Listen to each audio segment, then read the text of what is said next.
നമസ്കാരം. KCBC media കമ്മീഷൻ്റെ ഐക്യൻ media ഓൺലൈനിലേക്ക് സ്വാഗതം.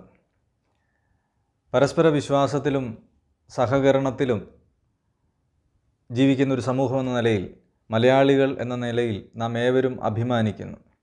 എന്നാൽ സമീപകാലത്ത് നമ്മുടെ ഇടയിലുണ്ടായിട്ടുള്ള ചില വിഭാഗീയ ചിന്തകൾ, അതിനെ അപ്പുറത്തേക്ക് സഞ്ചരിക്കാൻ കഴിവുള്ളവരാണ് നാം ഏവരും. നമ്മുടെ ആത്മീയതയും നമ്മുടെ മതവിശ്വാസവും മതബോധവുമൊക്കെ തീർച്ചയായിട്ടും പ്രശ്നങ്ങൾക്കപ്പുറത്തേക്ക് സഞ്ചരിക്കാൻ നമ്മളെ പ്രാപ്തരാക്കുന്നവരാണ്. കേരള കത്തോലിക്ക സഭയിലെ കർദിനാൾ എന്ന നിലയിലും KCBCയുടെയും CBCയുടെയും മുൻ പ്രസിഡൻ്റ് എന്ന നിലയിലുമുള്ള ബന്ധങ്ങളിലൂടെ ധാരാളം ഇത്തരം സാംസ്കാരിക നേതൃത്വം നൽകിയിട്ടുള്ള ഒരു വ്യക്തിയാണ് ഇന്ന് നമ്മോടൊപ്പം അതിഥിയായി പങ്കെടുക്കുന്നത്. മറ്റാരുമല്ല, കർദിനാൾ ബസേലിയോസ് ക്ലീമീസ് കാതോലിക്ക ബാവ തിരുമേനിയാണ്. കേരളത്തിൻ്റെ, മലയാളിയുടെ ആത്മീയ മനസാക്ഷിയുടെ സ്വരമായി കേരളത്തിൽ അറിയപ്പെടുന്ന ഒരു വ്യക്തിയാണ് അദ്ദേഹം. തീർച്ചയായും കഴിഞ്ഞ സെപ്റ്റംബർ 20 നടന്ന മത നേതാക്കന്മാരുടെ മീറ്റിംഗ് അത്തരം ഒരു സന്ദേശമാണ് സമൂഹത്തിന് മുഴുവൻ നൽകിയത്. കേരളത്തിലെ മുഴുവൻ മനുഷ്യരും മതവിശ്വാസികളും അല്ലാത്തവരും മാധ്യമങ്ങളും അത്തരത്തിലാണ് കഴിഞ്ഞ ദിവസം നടന്ന മീറ്റിങ്ങിനെ നോക്കിക്കാണുന്നത്. ഏതു തരത്തിലാണ് പിതാവ് അത്തരമൊരു മീറ്റിങ്ങിലേക്ക്, നേതൃത്വത്തിലേക്ക് വന്നത്? ആ മീറ്റിങ്ങിൻ്റെ സന്ദേശം എന്താണ്? സെപ്റ്റംബർ മാസം 20 തിരുവനന്തപുരത്ത് വിളിച്ചുകൂട്ടിയ ഈ മത സൗഹാർദ്ദ സംഗമം സമ്മേളനം, അതിൻ്റെ പ്രധാനപ്പെട്ട ലക്ഷ്യം നമ്മുടെ മത സമൂഹങ്ങൾ, വിശ്വാസ സമൂഹങ്ങൾ തമ്മിലുള്ള ബന്ധം കുറെ കൂടി ബലപ്പെടുത്തുക എന്നുള്ള ഉദ്ദേശത്തോടു കൂടിയായിരുന്നു.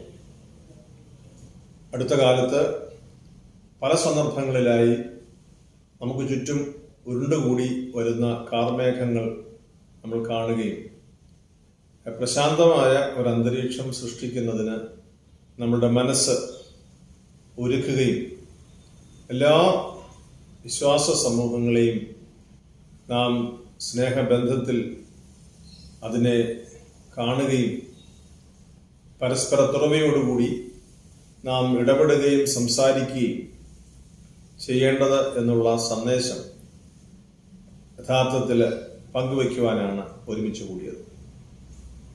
വളരെ തുറന്ന ചർച്ചയും സമീപനവും വന്ന പ്രതിനിധികളെല്ലാവരും തന്നെ പങ്കുവച്ചു. ഇത് ഒരു സ്ഥാപനപരമായ ഒരു ഫോറത്തിന്റെ കൂടിവരവായിരുന്നില്ല, മറിച്ച് ഈ മതസൗഹാർദ്ദ ശ്രമങ്ങൾക്ക് താല്പര്യത്തോടുകൂടി പെട്ടെന്ന് ക്ഷണിച്ച് വരുത്തിയ മതപ്രതിനിധികളുടെയും സമുദായ പ്രതിനിധികളുടെയും എല്ലാം ഒരു സംഗമമായിരുന്നു. ഇവിടെ ഉരുത്തിരിഞ്ഞ ചർച്ചകളിൽ നമുക്ക് കൂടുതൽ ഇക്കാര്യത്തിൽ ബന്ധമുണ്ടാകണം എന്ന് ആഗ്രഹിച്ചു. ഇതിനെ സംഘടിപ്പിക്കുമ്പോൾ ആഗ്രഹിച്ചതും അതുതന്നെയാണ്. ആരെയെങ്കിലും അപലപിക്കാനോ, ആരെയെങ്കിലും ന്യായീകരിക്കാനോ, ആരെങ്കിലും കുറ്റക്കാരുടെ പട്ടികയിൽപ്പെടുത്താനോ രക്ഷപ്പെടുത്താനോ ഒന്നുമായിരുന്നില്ല ഇതിന്റെ ശ്രമം. നമുക്ക് നമ്മുടെ ദേശത്തിന്റെ, നമ്മുടെ സമൂഹത്തിന്റെ മതസൗഹാർദ്ദ അന്തരീക്ഷം ഫലപ്രദമായി വളർത്തിയെടുക്കുവാൻ കൂട്ടായ പരിശ്രമം വേണം. ആ ഒരു പരിശ്രമം നമ്മുടെ കേരളത്തിന്റെ എല്ലാ പ്രാദേശിക തലങ്ങളിലും ആവിഷ്കരിക്കപ്പെടണം. പ്രാദേശികമായ സമൂഹങ്ങൾ ഇതുപോലെയുള്ള സമാനമായ കൂടിവരവുകളും സംഗമങ്ങളും നിരന്തരമായി നടത്തേണ്ടതുണ്ട് എന്ന പ്രായോഗിക നിർദ്ദേശവും മുൻപോട്ട് വയ്ക്കുകയുണ്ടായി. ഫലപ്രദമായ ഒരു കൂടിവരവ്, കൂടുതൽ ഫലപ്രദമായ വിശാലമായ ചർച്ചകൾക്ക് വഴിയൊരുക്കുന്ന ഒരു വേദിയായിട്ടാണ് അതിനെ എല്ലാവരും കണ്ടത്. പിതാവ് പറഞ്ഞ പോലെ പരസ്പര ബന്ധത്തിലൂടെയും പരസ്പര വിശ്വാസത്തിലൂടെയും നമുക്കെല്ലാവർക്കും ഒരുമിച്ച് മുൻപോട്ട് പോകാൻ സാധിക്കട്ടെ എന്ന് തന്നെയാണ് എല്ലാവരുടെയും ആഗ്രഹം. എന്നാൽ വിവാദപരമായ ചില കാര്യങ്ങളും ഇതോടൊപ്പം കേൾക്കേണ്ടി വന്നു. അതായത് ദീപികയെക്കുറിച്ചുള്ള പരാമർശമായിരുന്നു അതിലൊന്ന്. ദീപികയെക്കുറിച്ച് അത്തരത്തിൽ ഒരു ചർച്ച നടന്നതായിട്ട് പ്രസ് മീറ്റിലെങ്ങും കേട്ടില്ല. പിന്നെ എന്തുകൊണ്ടാണ് ഇത്തരമൊരു വിവാദം ഉണ്ടാകുന്നത്? ദീപികയുടെ ആധുനിക കാല ചരിത്രം തീർച്ചയായിട്ടും നമുക്കെല്ലാവർക്കും അറിവുള്ളതാണ്.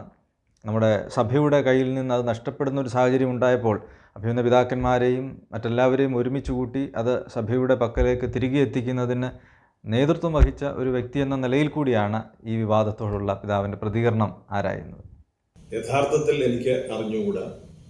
ആ ചർച്ചകളിൽ ഒരിടത്തു പോലും ഞങ്ങൾ ഉള്ളിൽ നടത്തിയ ചർച്ചയിലും പുറത്തെ പത്രസമ്മേളനത്തിലും ദീപിക എന്ന ഒരു പദം, ഒരു പത്രത്തിൻ്റെയും പേര് അവിടെ ഞാൻ ഉന്നയിച്ചില്ല. ദീപിക പത്രത്തെ ഏതെങ്കിലും തരത്തിൽ ഒരു പ്രതിക്കൂട്ടിലാക്കുന്ന ഏതെങ്കിലും ഒരു പരാമർശം അവിടെ ആരുടെ ഭാഗത്തു നിന്നും ഉണ്ടായിട്ടില്ല. പിന്നെ എങ്ങനെയാണ് ഈ ഒരു വിഷയം വന്നത് എന്നതിനെ കുറിച്ച് സത്യത്തിൽ അറിഞ്ഞുകൂടാ. അത് വളരെ വേദന ഉളവാക്കുന്ന ഒരു വസ്തുതയാണ്. ദീപിക പത്രം വായിച്ച് അതിനോട് ബന്ധമുള്ള ആളിനേക്കാൾ ദീപികയുമായി അടുത്ത് ബന്ധമുള്ള ഒരാളാണ് ഞാൻ എന്നത് ഞാൻ മറച്ചു വയ്ക്കുന്നില്ല. ദീപിക പത്രത്തിൽ ഞാനൊരു കുറിപ്പ് കൊടുത്തിരുന്നു, അങ്ങനെ ഒരു പരാമർശം നടത്തിയിട്ടില്ല എന്ന്. അത് മുഴുവൻ വ്യക്തതയോടുകൂടി മനസ്സിലാക്കും എന്നാണ് ഞാൻ കരുതുക. അതില് ഏത് ഉദ്ദേശത്തോടു കൂടിയാണോ ദീപികയെ പരാമർശ വിധേയമാക്കി അവതരിപ്പിച്ചത്, അവർ തന്നെയാണ് അതിന്റെ വിശദീകരണം അവർക്ക് സാധിക്കുന്ന സമയത്ത് കൊടുക്കേണ്ടതെന്നാണ് ഞാനതിനെ കാണുന്നത്. തീർച്ചയായിട്ടും വളരെ വ്യക്തമാണ് പിതാവ് പറഞ്ഞ ദീപികയെ സംബന്ധിച്ചും മാധ്യമരംഗത്തെക്കുറിച്ചുമുള്ള പിതാവിൻ്റെ അഭിപ്രായം. അതോടൊപ്പം തന്നെ കഴിഞ്ഞ ദിവസങ്ങളിൽ കേരള സമൂഹത്തിലേറെ ചർച്ച ചെയ്യപ്പെടുകയും വിവാദങ്ങളിലേക്കൊക്കെ വഴിമാറിപ്പോവുകയും മതപരമായ ഒരു അകൽച്ച സൃഷ്ടിക്കപ്പെടുകയും ഒക്കെ ചെയ്തു എന്ന് പരാമർശിക്കപ്പെടുന്ന ഒരു വിഷയമാണല്ലോ നാർക്കോട്ടിക് ജിഹാദിനെക്കുറിച്ചോ അല്ലെങ്കിൽ പല പിതാവിൻ്റെ പ്രസ്താവന. തീർച്ചയായും അത്തരമൊരു ആശങ്ക പല മെത്രാൻ പങ്കുവച്ചത് നാർക്കോട്ടിക് വിൽപ്പനയുടെ, മയക്കുമരുന്ന് വിൽപ്പനയുടെ പണം തീവ്രവാദ സംഘടനകളിലേക്ക് പോകുന്നു എന്നുള്ളതാണ് അദ്ദേഹത്തിൻ്റെ ആശങ്കയുടെ പ്രധാന സന്ദേശം. തീർച്ചയായും ആ സന്ദേശം എല്ലാവരും വളരെ ഗൗരവമായി പരിഗണിക്കേണ്ടതാണ്. സർക്കാരുകളും രാഷ്ട്രീയ പാർട്ടികളുമൊക്കെ ആ തരത്തിലാണ് അതിനെ ചർച്ചയിലേക്ക് കൊണ്ടുപോകേണ്ടതെന്ന് വിശ്വസിക്കുന്നവരാണ് നമ്മളെല്ലാവരും.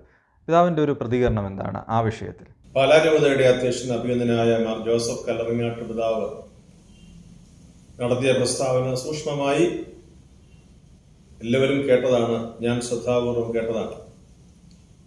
അതിൽ പിതാവ് പരാമർശിച്ചിരിക്കുന്ന വിഷയം ഗൗരവതരമായി ബന്ധപ്പെട്ട അധികാരികൾ അത് പഠിക്കുകയും അതിനാവശ്യമായ നടപടികൾ മുൻപോട്ട് കൊണ്ടുപോവുകയും ചെയ്യണമെന്നുള്ളത് അതിൽ തന്നെ ഒരു കർത്തവ്യമാണ്. നിയമവും നിയമവ്യവസ്ഥകളും എല്ലാം ഇക്കാര്യത്തിൽ നമ്മെ കൂടുതൽ പ്രാപ്തരാക്കും, നമ്മെ ശക്തരാക്കും. പിതാവ് ബോധ്യത്തോടുകൂടി പറഞ്ഞ ആ വിഷയത്തെ ആരെങ്കിലും തമസ്കരിക്കുകയോ അത് വിഷയമല്ല എന്ന് പറയുകയോ ചെയ്തിട്ടില്ല എന്നതാണ് പരമാർത്ഥം. ഞങ്ങൾ ചർച്ചയിൽ പരസ്പരം പങ്കുവച്ചപ്പോഴും ആ പ്രസ്താവനയെ ആസ്പദമാക്കി പ്രസ്താവനയെക്കുറിച്ചുള്ള വിശകലനമായിരുന്നില്ല. നമുക്ക് ആവശ്യമായ ഒരു സൗഹാർദ്ദ അന്തരീക്ഷം കേരളത്തിൽ പുനഃസ്ഥാപിക്കുന്നതിനെ കുറിച്ച് നാം സൗഹാർദ്ദ അന്തരീക്ഷത്തിന് യാതൊരു കോട്ടവുമില്ല എന്ന് പറഞ്ഞാലും അതെത്രമാത്രം ശരിയാണ് എന്ന് നമുക്കറിയാം. അതല്ലല്ലോ ഈ അന്തരീക്ഷത്തിന്, ഈ മനോഭാവത്തിലെ വന്ന മാറ്റം നമുക്ക് അതിന്റെ ദൂഷ്യഫലങ്ങൾ പരിഹരിക്കേണ്ടതുണ്ട്. ബന്ധപ്പെട്ട അധികാരികൾ മുൻപോട്ട് വയ്ക്കപ്പെട്ട പ്രമേയത്തിന്റെ ആധികാരികതയും നിജസ്ഥിതിയും അന്വേഷിച്ച് കണ്ടെത്തുകയും അതിനാവശ്യമായ നടപടികളിലേക്ക് പ്രവേശിക്കുകയും ചെയ്യേണ്ടത് തന്നെയാണ് എന്നാണ് എൻ്റെ ഈ കാര്യത്തിലുള്ള അഭിപ്രായം. വളരെ വ്യക്തമാണ് ആ വിഷയത്തിലുള്ള പാലാ പിതാവിന് 24 ന്യൂസ് ചാനലിലൂടെ ആദ്യം പരസ്യമായി പിന്തുണ അറിയിച്ചതും വിവാദങ്ങളെയും ചർച്ച ചെയ്യേണ്ട വിഷയങ്ങളെക്കുറിച്ച് കൃത്യമായി അടയാളപ്പെടുത്തിയതും ഒരുപക്ഷെ കേരളത്തിൽ ആദ്യമായി അത്തരമൊരു മാധ്യമ ചർച്ചയിൽ പങ്കെടുത്തുകൊണ്ട് സംസാരിച്ചതും പിതാവ് തന്നെയാണ്. കാര്യങ്ങൾ വളരെ വ്യക്തമായി ഇപ്പോൾ കൂടുതൽ വ്യക്തമായി അവതരിപ്പിക്കുകയും ചെയ്തു. കേരളത്തിൻ്റെ സാംസ്കാരിക പരിസരത്ത് മത സാംസ്കാരിക രംഗത്ത് വളരെ സജീവമായ സാന്നിധ്യമാണ് അഭിമന്യ പിതാവ്. തീർച്ചയായിട്ടും പരസ്പര ബന്ധത്തിലൂടെയും പരസ്പര വിശ്വാസത്തിലൂടെയും മുൻപോട്ട് പോകുന്നതിന് നമുക്ക് കഴിയണം. തിന്മയെ പൊതുവായി ചൂണ്ടിക്കാട്ടുന്നതിനും മതവിദ്വേഷത്തിൻ്റെ കണിക പോലും ഇല്ലാത്ത തരത്തിൽ കേരള സമൂഹത്തിൽ നിന്ന് അത്തരം തിന്മയുടെ എലമെൻറ്റുകളെ ഇല്ലാതാക്കുന്നതിനും വേണ്ട നേതൃത്വം നൽകുന്നതാണ് മത ആചാര്യൻ എന്ന നിലയിൽ അഭിമന്യ ക്ലിമീസ് പിതാവ് നിർവഹിച്ചുകൊണ്ടിരിക്കുന്ന കർമ്മം. മതസൗഹൃദം സാഹോദര്യം നിലനിർത്തുന്നതിന് ഏത് തരത്തിലുള്ള നേതൃത്വമാണ് പിതാവ് ലക്ഷ്യമാക്കുന്നത്?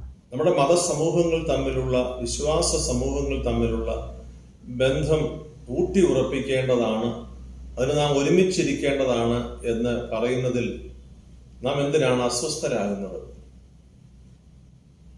അതാരെയെങ്കിലും ശ്രീനാരായണ ഗുരുസ്വാമി പറഞ്ഞതുപോലെ വാദിക്കാനും ജയിക്കാനുമല്ല,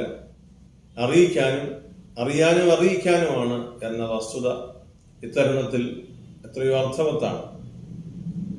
സമാധാന ചർച്ചകൾ, സമാധാന അന്തരീക്ഷത്തിലേക്ക് സഹായകരമായ അടുപ്പം, സംഭാഷണങ്ങൾ, അതേക്കുറിച്ച് ഞാനേറെ പ്രതീക്ഷ വയ്ക്കുന്നു. ഈ മണ്ണിൽ അനേകം വിഷയങ്ങൾ ഉണ്ടായപ്പോൾ സംഭാഷണത്തിലൂടെയാണ് ഇത് പരിഹരിക്കപ്പെട്ടത്. ക്രൈസ്തവരും ഹിന്ദുക്കളും തമ്മിൽ നിലയ്ക്കൽ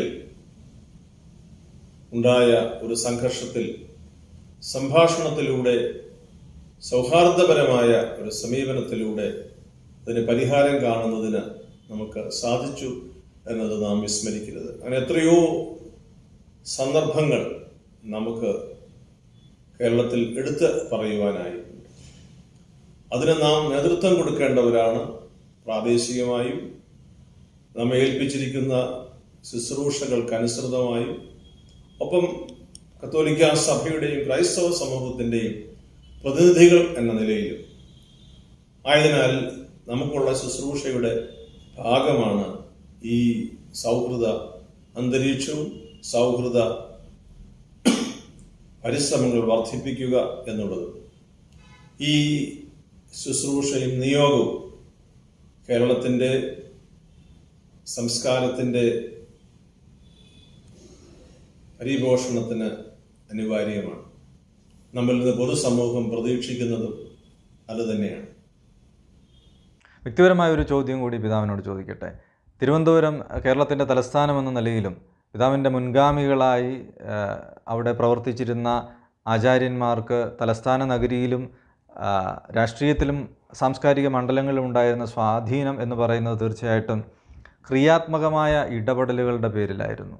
ഗ്രിഗോറിയോസ് പിതാവിൻ്റെ ഉദാഹരണം, മാർ ഇവാനിയോസ് പിതാവ്, അതോടൊപ്പം തന്നെ ബസേലിയോസ് പിതാവ്, ഇങ്ങനെ വ്യത്യസ്തമായ ആശയങ്ങൾ നിറയുന്ന ബഹുസ്വരമായ ഒരു സംസ്ഥാനത്തിൻ്റെ തലസ്ഥാനമെന്ന നിലയിൽ വളരെ ക്രിയാത്മകമായി ഒരു മതമേലധ്യക്ഷൻ ഏത് തരത്തിലുള്ള രാഷ്ട്രീയ നേതൃത്വമാണ് നൽകേണ്ടത്, സാംസ്കാരിക നേതൃത്വമാണ് നൽകേണ്ടതിൻ്റെ മികച്ച ഉദാഹരണങ്ങളായിരുന്നു ഈ പറഞ്ഞ പിതാക്കന്മാരുടെ എല്ലാം ജീവിതം.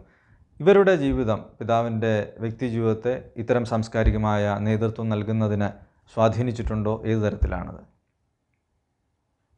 സാമൂഹിക വിഷയങ്ങളിൽ സഭ ഇടപെടുന്നത് ചരിത്രത്തിൻ്റെ തുടർച്ചയായിട്ടാണ്.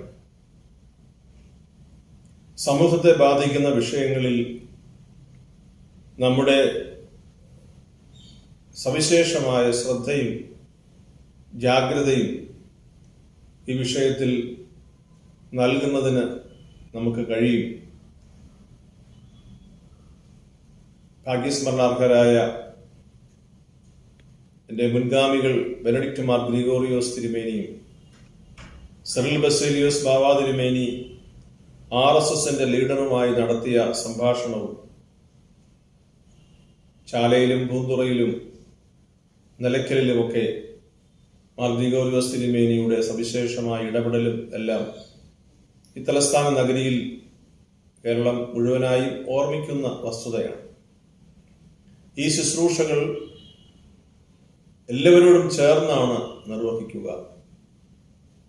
ഒരു സംഘർഷമുണ്ടാകുമ്പോൾ മാത്രമല്ല, സാമൂഹികമായ വിപത്തിനെ വിപത്തായി കാണുന്നതിന് മയക്കുമരുന്ന് നൽകുന്ന ദൂഷ്യം, അതുളവാക്കുന്ന ദൂഷ്യഫലങ്ങൾ, അതിനെതിരെ പ്രതിരോധിക്കുവാനും അതിനെ എല്ലാ അർത്ഥത്തിലും നമ്മുടെ സാമൂഹിക വിപത്തായി കണ്ട് എല്ലാവരും ചേർന്ന് നിന്ന് പ്രതിരോധിക്കുവാനും കഴിയുന്ന ഒരു കാര്യം.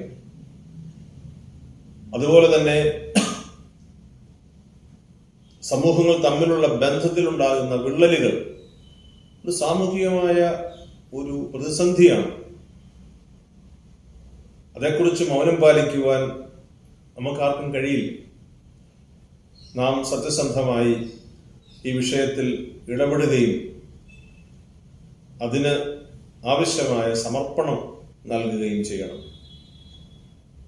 ഈ വിഷയത്തിലേക്ക് ഇറങ്ങുമ്പോൾ തീർച്ചയായും വലിയ വെല്ലുവിളികളും സമ്മർദ്ദങ്ങളും പരിഹാസങ്ങളും ഒക്കെ ഉണ്ടാകും എന്ന് ചരിത്രത്തിൽ വ്യക്തമാണ്. ആത്മാർത്ഥതയെ ചോദ്യം ചെയ്യുവാനും പരിശ്രമങ്ങളെ ഇകഴ്ത്തുവാനും ഒക്കെ ശ്രമമുണ്ടാകുമ്പോഴും നമുക്ക് ദൈവബന്ധത്തിൽ നിന്നുകൊണ്ട് ദിശാബോധത്തിലേക്ക് നമ്മുടെ കേരള സമൂഹത്തെ നയിക്കാൻ ഒരുമിച്ച് മുന്നേറാം. സത്യസന്ധമായും ആത്മാർത്ഥതയോടെയും ദൈവവിശ്വാസത്തിലും എല്ലാ സമൂഹങ്ങളോടുള്ള കരുതലിലും